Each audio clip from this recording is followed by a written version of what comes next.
प्रणाम साथियों, आपका हमारे चैनल में स्वागत है।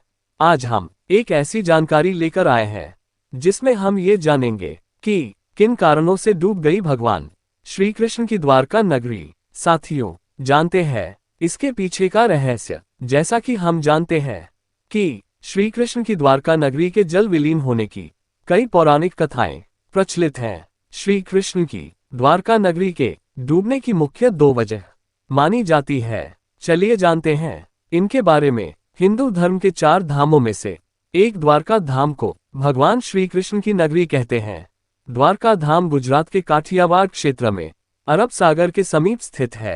पहली पौराणिक कथा के अनुसार जरासंध द्वारा प्रजा पर होने वाले अत्याचारों को रोकने के लिए भगवान श्री कृष्ण मथुरा को छोड़कर चले गए थे।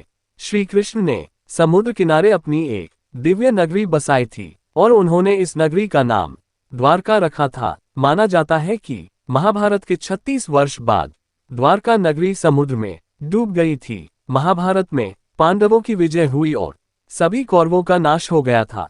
इसके बाद जब युधिष्ठिर का हस्तिनापुर में राजतिलक हो रहा था, उस समय श्री कृष्ण भी वहां मौजूद थे। तब गांधारी ने श्री कृष्ण को महाभारत युद्ध का दोषी ठहराते हुए भगवान श्री कृष्ण को श्राप दिया कि अगर मैंने अपने आराध्य की सच्चे मन से आराधना की है और मैंने अपना पत्नीव्रता धर्म निभाया है, तो आज जिस तरह मेरे कुल का नाश हुआ है, उसी तरह तुम्हारे कुल का नाश भी तुम्हारी आंखों के समक्ष होगा। कहते हैं कि इस श्राप की वजह से श्री कृष्ण की द्वारका नगरी पानी में समा गई थी। साथियों, और इसी तरह एक अन्य पौराणिक कथा के अनुसार एक बार महर्षि विश्वामित्र देव ऋषि नारद कन्वा द्वारका गए। तब यादव वंश के कुछ लड़के ऋषियों के साथ उपहास करने के प्रयोजन से श्री कृष्ण के पुत्र सांब को स्त्री वेश में ले गए और ऋषियों से कहा कि ये स्त्री गर्भवती है, आप इसके गर्भ में पल रहे शिशु के बारे में बताइए कि क्या जन्म लेगा। ऋषियों ने अपना अपमान होता देख श्राप दिया कि इसके गर्भ से मुसल उत्पन्न होगा और उस मुसल से समस्त यदुवंशी कुल का विनाश होगा। उसके पश्चात सभी यदुवंशी आपस में लड़ लड़कर मरने लगे थे।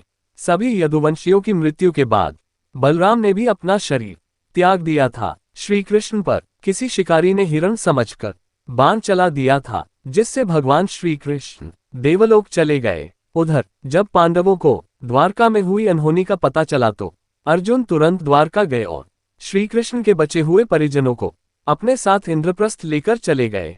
इसके बाद देखते ही देखते पूरी द्वारका नगरी रहस्यमयी तरीके से समुद्र में समा गई। तो साथियों, ये जानकारी आपको कैसी लगी, हमें अवश्य कमेंट करके बताएं। अगर आपको ये जानकारी अच्छी लगी हो तो कृपया आप हमारे चैनल को लाइक, सब्सक्राइब और शेयर जरूर करें। धन्यवाद।